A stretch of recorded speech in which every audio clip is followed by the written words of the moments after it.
नमस्कार. आज बोलक्या कवितांमध्ये एक वेगळी कविता वाचण्याचा प्रयत्न करते.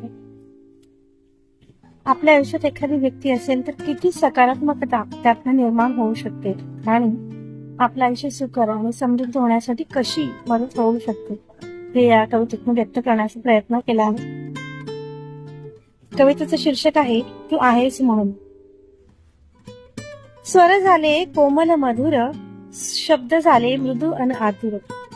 स्वर झाले कोमल मधुर, शब्द झाले मृदू अन आतुर. संध्या झाली कातर कातर, तू होतास म्हणून. संध्या झाली कातर कातर, तू होतास म्हणून. काव्य झाले आत नितांत, गुंजारव येई शब्दातून शांत. काव्य झाले आत नितांत, गुंजारव येई शब्दातून शांत. मनाची घालमेल होई निवांत, तू आहेस म्हणून. मनाची घालमेल होई निवांत, तू आहेस म्हणून. वृक्षवेली पान बहरली, पक्षांनी निसर्गात शोधली सावली. वृक्षवेली पान बहरली, पक्षांनी निसर्गात शोधली सावली. नदीनेही सुरेल तान गायली, तू होतास म्हणून. नदीनेही सुरेल तान गायली, तू होतास म्हणून. वाऱ्याची झुळूक धुंद, टपोर वाजे पावसाचा थेंब. वाऱ्याची झुळूक धुंद, टपोर वाजे पावसाचा थेंब. काळ्या मातीचा दरवळे गंध, तू आहेस म्हणून. काळ्या मातीचा दरवळे गंध, तू आहेस म्हणून. आभाळाने स्वप्न पाहिली, धरतीलाही लोचनी भावली. आभाळाने स्वप्न पाहिली, धरतीलाही लोचनी भावली.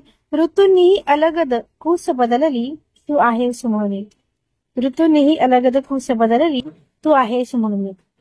आयुष्य व्हावे बोलके, वेदना दुःख व्हावे हलके. आयुष्य व्हावे बोलके, वेदना दुःख व्हावे हलके. मननौका शीत लोहरींवर डोलते, तू होतास म्हणून.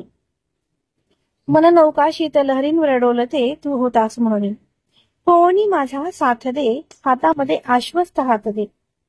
होनी माझा साथ दे, हातामध्ये आश्वस्त हात दे. बहरेल सदैव अपुले पवित्र नाते, तू आहेस म्हणून.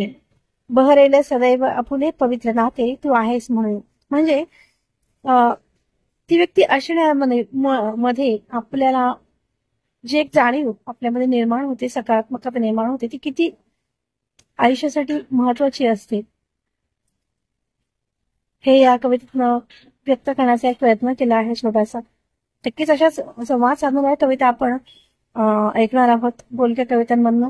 बोलक्या कवितांमध्ये पुन्हा आपल्या एका नवीन कवितेसह भेटूया. तोपर्यंत बाय. थँक्यू.